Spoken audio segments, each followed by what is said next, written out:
what purpose does the gentleman from Kentucky, Mr. Guthrie, seek recognition?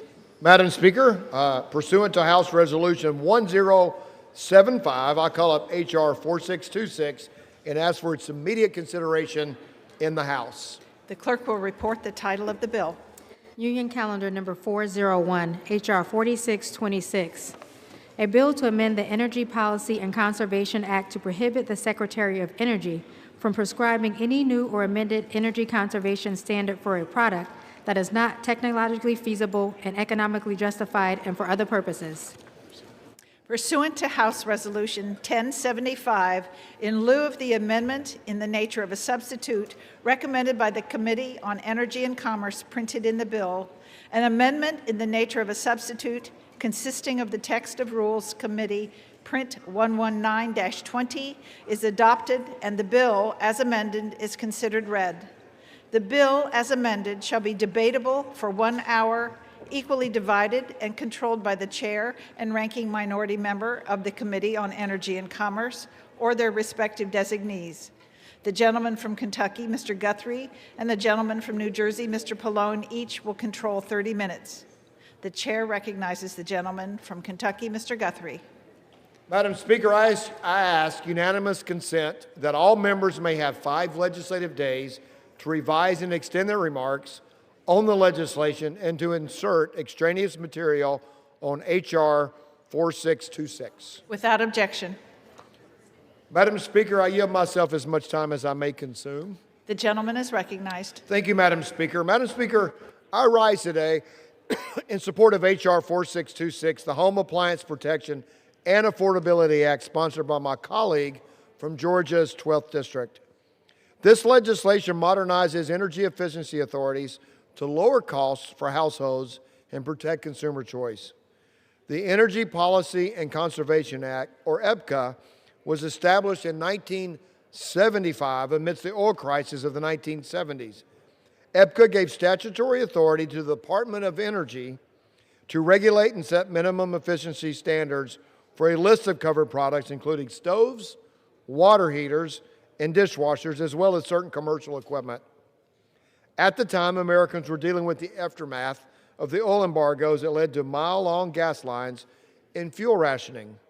The initial establishment of energy efficiency regulations was a matter of energy security.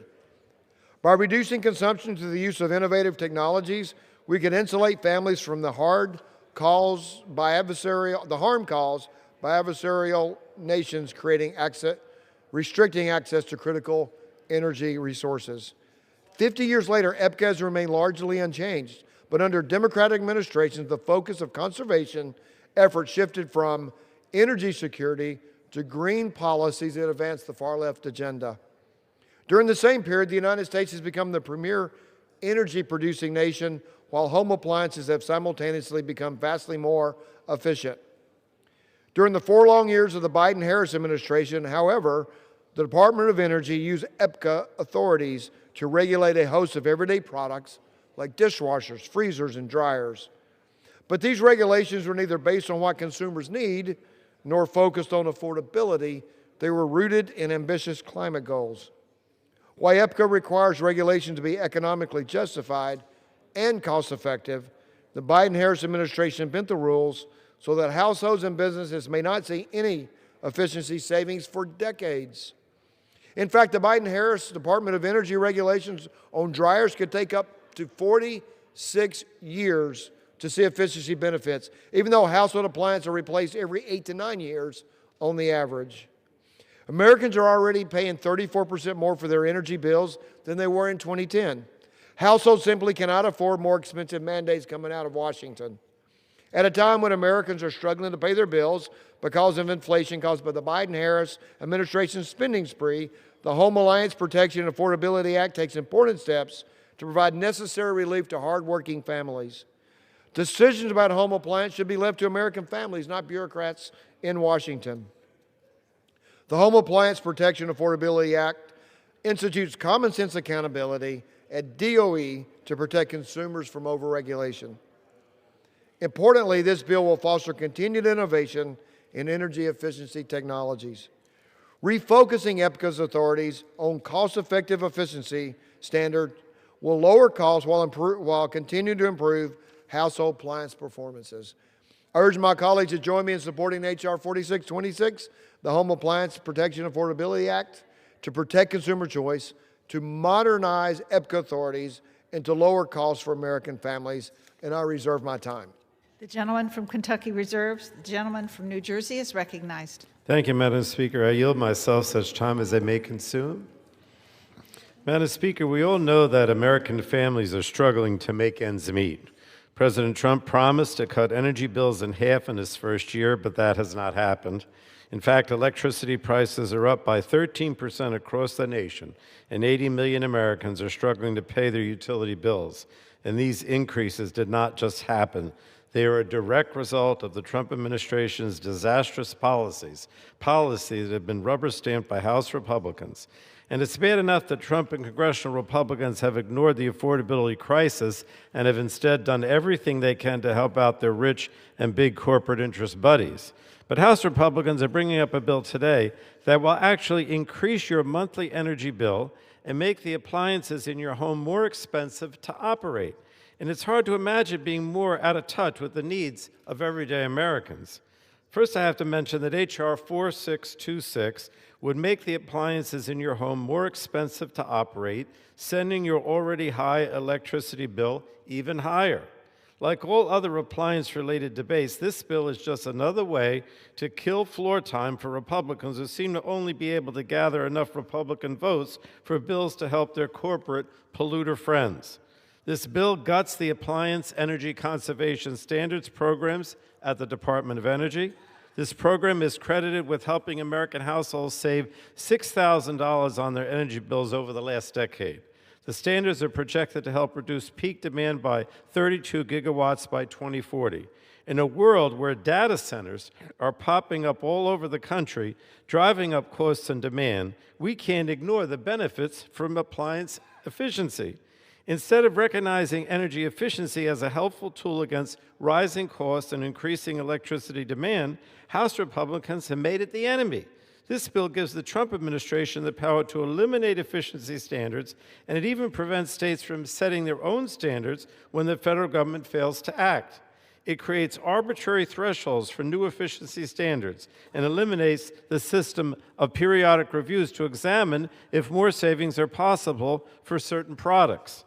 So together, these changes to the program will ensure that new energy efficiency standards get caught in a confusing and arbitrary process that delays finalization of new efficiency standards and allows for the rollback of existing standards. Basically, this bill guts the program and makes it unworkable. The Department of Energy, Madam Speaker, or Mr. Speaker now, already has a robust process for finalizing energy efficiency standards. New standards must be technologically feasible and economically justified. The current process already has the buy-in and participation from a wide range of stakeholders, including consumer advocates, manufacturers, and energy efficiency advocates. In fact, many of the efficiency standards that were finalized over the last few years are the result of a consensus agreement between these parties. But rather than recognizing that the current process is successful in bringing everyone to the table, House Republicans have chosen to villainize it. Rather than celebrating the savings that Americans see as a result of efficiency standards, House Republicans mislead the public by misrepresenting how the standards work and how consumers save money. With this bill, House Republicans are making the affordability crisis worse. They're gutting a successful and established program that saves Americans money. So I urge my colleagues to vote against this bill, and I reserve the balance of my time, Mr. Speaker. The gentleman from New Jersey reserves. I reserve. The gentleman from Kentucky reserves. The gentleman from New Jersey. I now yield to the gentlewoman from Florida, Ms. Castor, the ranking member of our Energy Subcommittee, such time as she may consume. You're recognized. Well, thank you, Mr. Speaker. I rise in opposition of House Bill 4626. I thank the ranking member for yielding the time. We are here at a time when later today we're going to hear the State of the Union address. And based upon everything we know that the State of the Union things are very expensive, that our neighbors back home are suffering a real affordability squeeze. And when we're talking about Energy especially. We know that 80 million Americans are struggling to pay their utility bills right now. I mean, just look at our home state of Florida, Mr. Speaker, where FP&L and TECO were just granted the largest rate hikes in history, $6 billion that Floridians are going to have to pay higher cost at a time when they're really struggling with groceries and housing at the same time, and hurricane repair. Across America, utility, electricity rate hikes are at about 13%, much higher in some places. We know that manufacturing jobs decreased last year in 2025. Much of that is because of these arbitrary tariffs, the highest import taxes in about 100 years that Americans are paying for, and even the Supreme Court said you can't do that. They're arbitrary, they're illegal, and people, they really deserve to get some money back from the illegal tariffs.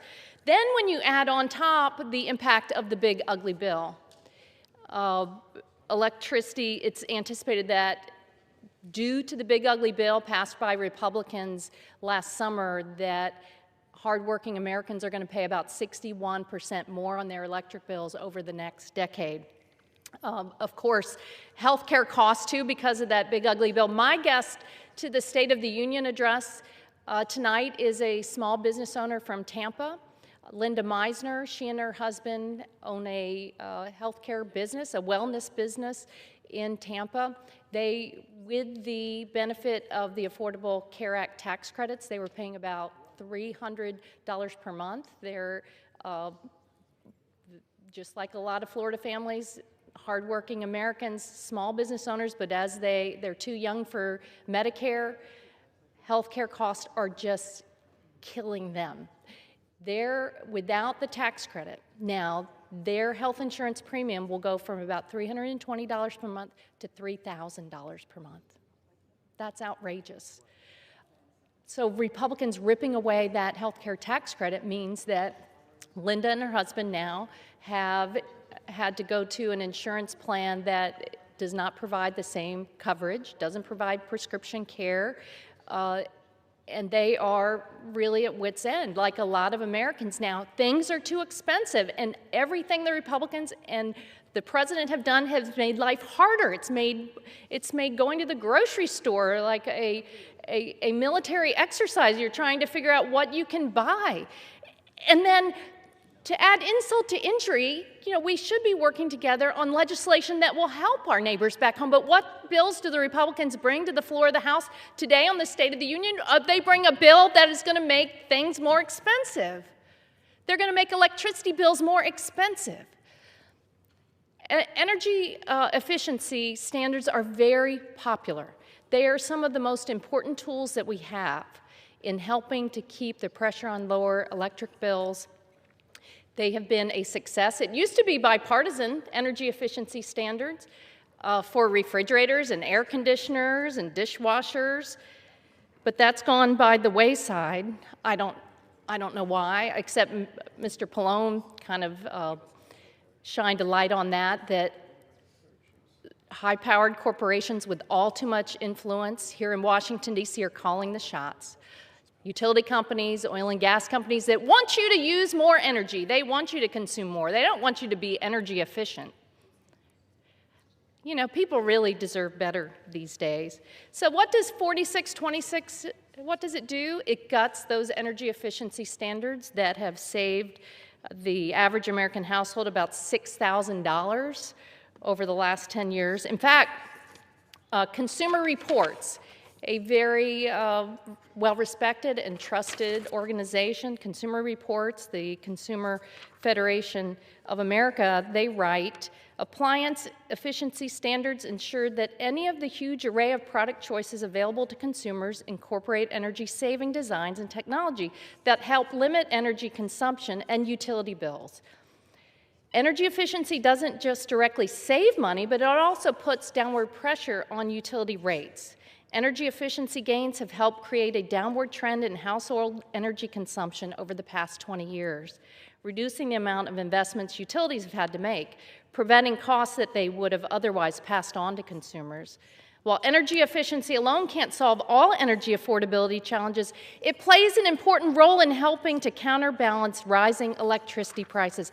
Mr. Speaker, I ask unanimous consent to submit this letter from Consumer Reports, Consumer Federation of America, into the record. Without objection. Thank you, Mr. Speaker. The bill also says it would gut the ability of manufacturers, consumer groups, and others to arrive at consensus. Most of what happens when the Department of Energy goes to update energy efficiency standards is that everyone gets together and they work out a consensus that helps consumers save money but ensures that there's not a burden on business. And over time, technology has improved time and time again. Some of you are old enough to reflect on the very limited choices you had decades ago on your household appliance. Now you go shopping, you have wide consumer choice. And I know my friends on the other side of the aisle like to say, this is a mandate, they're telling you what to buy. People are smart, they know better than that. When you go shopping, it's up to the consumer to decide, do I want the energy efficient model? Do I want the mid-size model? What benefits and what really applies and helps my family? They have the choice to make. But over time, through this important initiative, energy efficiency at the Department of Energy, people have really saved a lot of money. And it's allowed our manufacturers to do well. To gut these energy efficiency standards would be a gift to China. Why would we want, people are already suffering paying more because of tariffs on some household appliances and supplies. Gosh, if you really want to help consumers save money, why don't we do something to get the tariff revenue back to hardworking Americans? A lot of the big businesses now are saying to the Trump administration, we want that tariff money back. But what would really be fair is to get that tariff money back to the hardworking Americans who paid those import taxes. Those illegal tariffs and arbitrary tariffs imposed by a president who liked to wield them for retribution. Let's get back to the State of the Union, creating chaos and instability at a time when American families really need policymakers looking out for them and their wallets. In the end, again, Mr. Speaker, energy conservation programs have been a critical tool, a very valuable tool to our neighbors back home to help them save trillions of dollars over the past decades, saving hardworking Americans thousands of dollars per year, helping businesses save money. Why in the world, especially on the day of the State of the Union, in the middle of an affordability squeeze, would the Republicans be bringing another bill to the floor that is going to increase the cost of living for our neighbors back home? It's not right. I think Mr. Pallone is absolutely correct. People are out of touch in Washington, D.C. They listen too often to the loud voices of the powerful special interests and not to the hardworking Americans who are really suffering with higher costs. People deserve a whole lot better, Mr. Speaker. I hope they'll vote this bill down and get back to work serving the people who we represent. Thank you. I yield back. The gentleman from New Jersey reserves. The gentleman from Kentucky is recognized. Thank you, Mr. Speaker. I will yield 6 minutes to my good friend from Georgia, the sponsor of this piece of legislation and a important member of the Energy and Commerce Committee, Mr. Allen. The gentleman from Georgia is recognized. Thank you, Chairman Guthrie, for yielding the time and for your support of my bill, the Home Appliance Protection and Affordability Act. For those watching at home, I'd like to set the stage on exactly why this bill is necessary. In 1975, Congress established the Energy Policy and Conservation Act, or EPCA, to increase American energy production and encourage efficient energy use and bolster national security. Under the EPCA, the Department of Energy sets efficiency standards for 60 product categories, but these standards must be cost-effective, significantly save energy, and be technologically feasible. However, under the Biden administration, the EPCA language was persistently misinterpreted to impose more stringent standards on the use of conventional home appliances and force the costly rush to green agenda on the American people on their outright war on the fossil fuel industry. All of this was done with the stroke of a pen and threatened the affordability and availability of reliable appliances that Americans rely on every day. I can tell you first thing, and I was in my district last week, my constituents in the 12th District of Georgia do not need the federal government to tell them which household appliances will best meet the needs of their families, period. One example is I had a small business, and they have warehouses and whatnot that they rent, and the owner of that small business asked me, he said, I've got a 5-year-old HVAC unit, heating, ventilating, and air conditioning, and so I asked we had a problem with it, and the contractor came out, and he says, well, we got a little problem here. Your unit's 5 years old, and I can't get the part to fix it. Now, let me tell you the end of this story. So he's got to replace the entire unit, and it's going to cost 3 times as much as it cost 5 years ago. And you're telling me this is going to save money? You have to be kidding.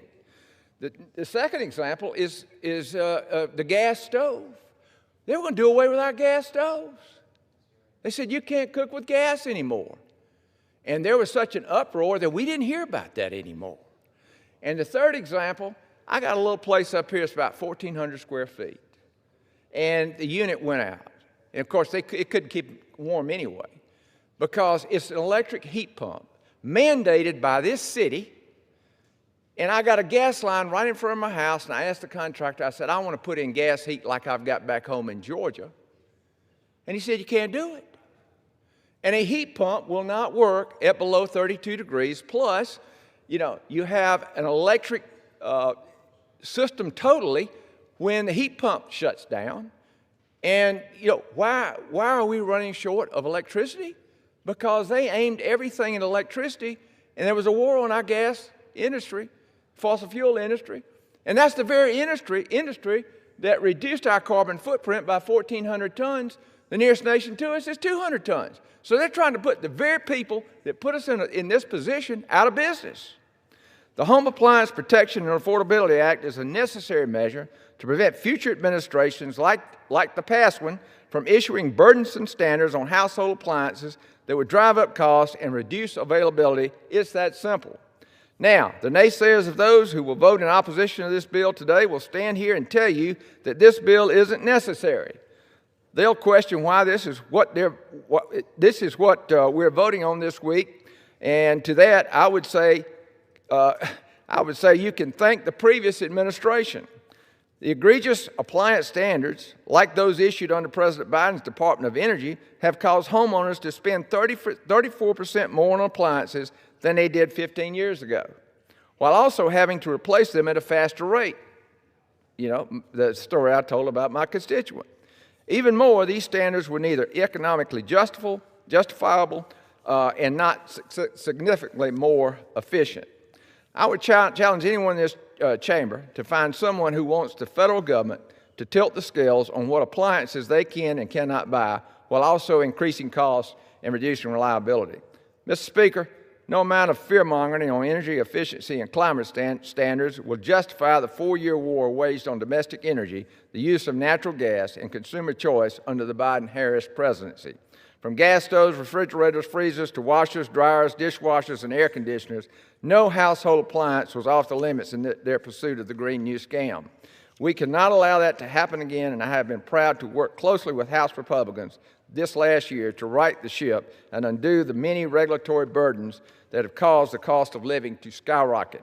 That is why we're here today, to protect consumer choice, lower costs, and ensure American families have the freedom to decide what suits the needs of their families. I am thankful to Committee Chairman Guthrie and Lauda for their support of this bill, House Republicans' leadership for bringing it to the floor, and all my colleagues who have offered their support, and I urge a yes vote on H.R. 4626, and I yield back. I reserve. The gentleman from Kentucky reserves. The gentleman from New Jersey. Thank you, Mr. Speaker. Before I yield to my colleague from New York, I just wanted to yield myself a minute to clear up a few things. I wanted to say, first of all, that energy conservation standards are not bans. We have to keep repeating this over and over because Republicans are adamant about misleading the public. Energy conservation standards improve the efficiency of new appliances. They do not mandate the removal of existing appliances, and they do not mandate the removal of an appliance based on its fuel source. It's also important to note that by law, the Department of Energy is prohibited from setting standards that would eliminate a product based on fuel type, such as gas appliances. But with that, I'd yield such time as he may consume to my colleague from New York, Mr. Swazi. The gentleman from New York is recognized. Thank you, Mr. Speaker. Thank you, Mr. Pallone. Mr. Speaker, here are three simple facts. Number one, the cost of living in America today is the number one concern on the minds of Americans.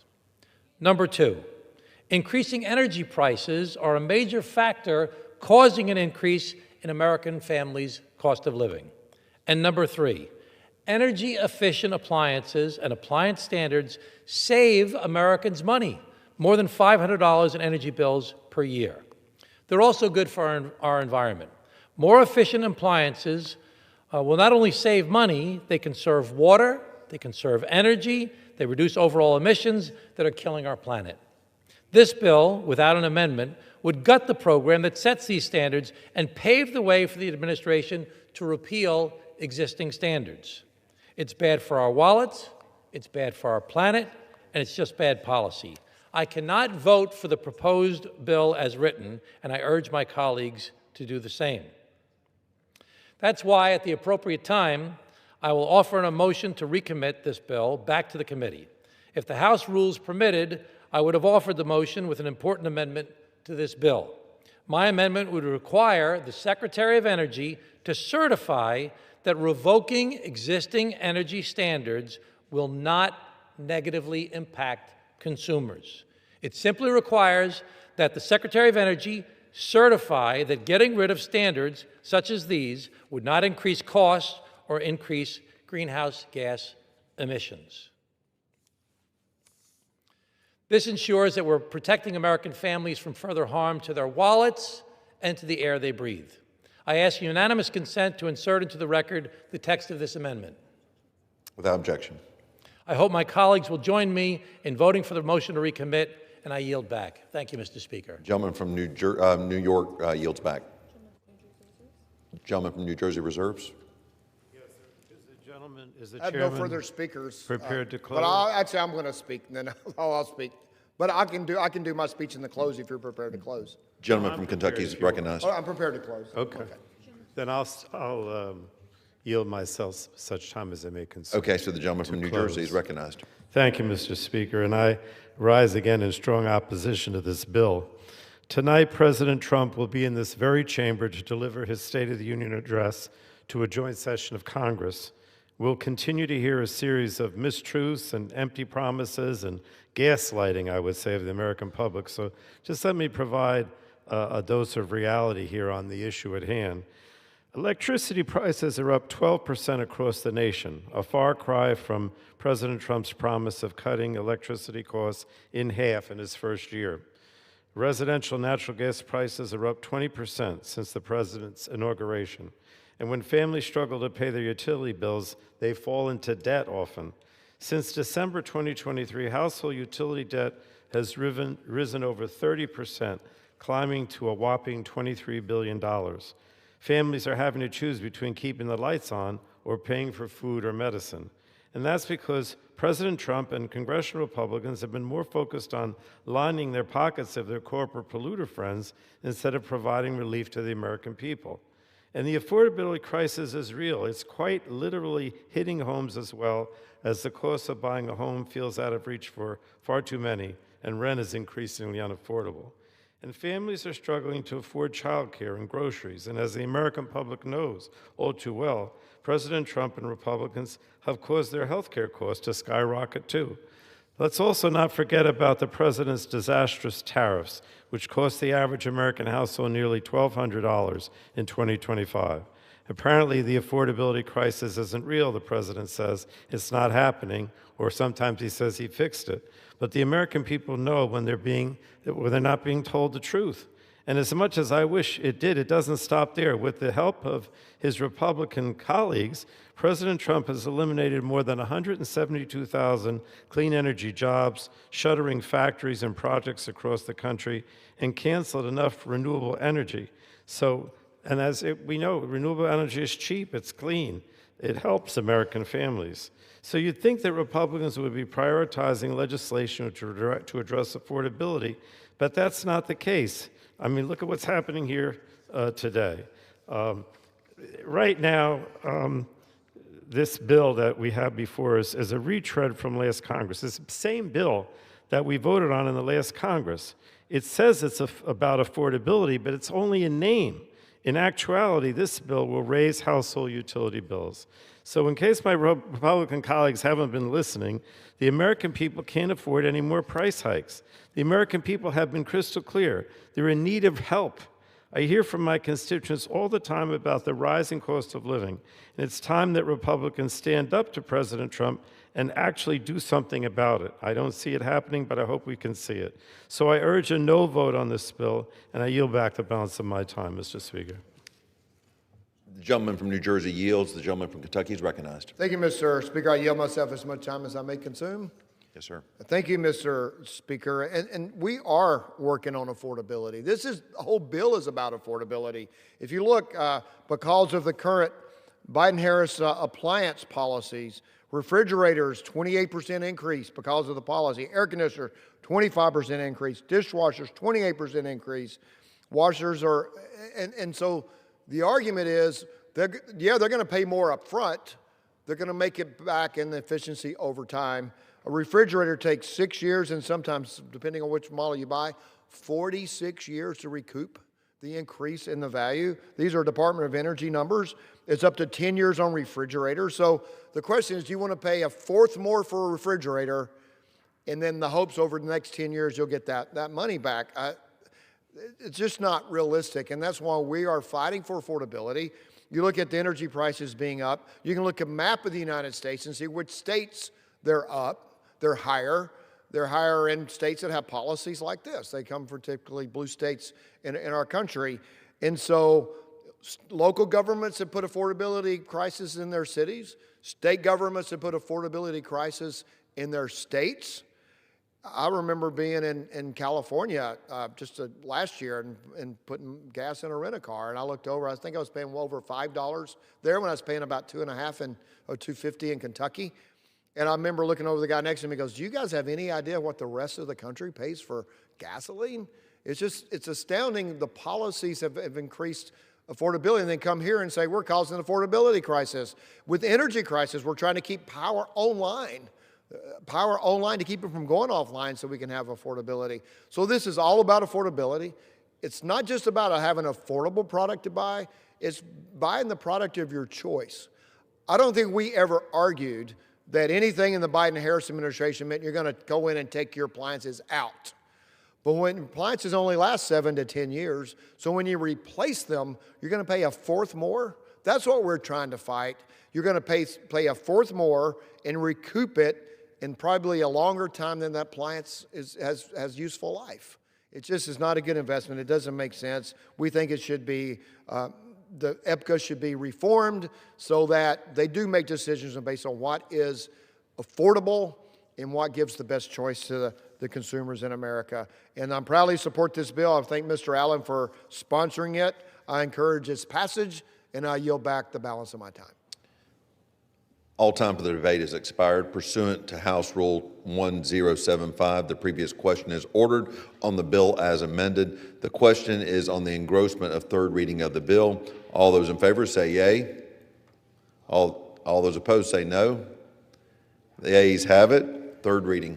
A bill to amend the Energy Policy and Conservation Act to prohibit the Secretary of Energy from prescribing any new or amended energy conservation standard for a product that is not technologically feasible and economically justified and for other purposes.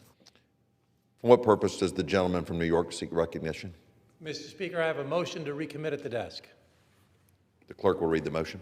Mr. Swazi of New York moves to recommit the bill H.R. 4626 to the Committee on Energy and Commerce.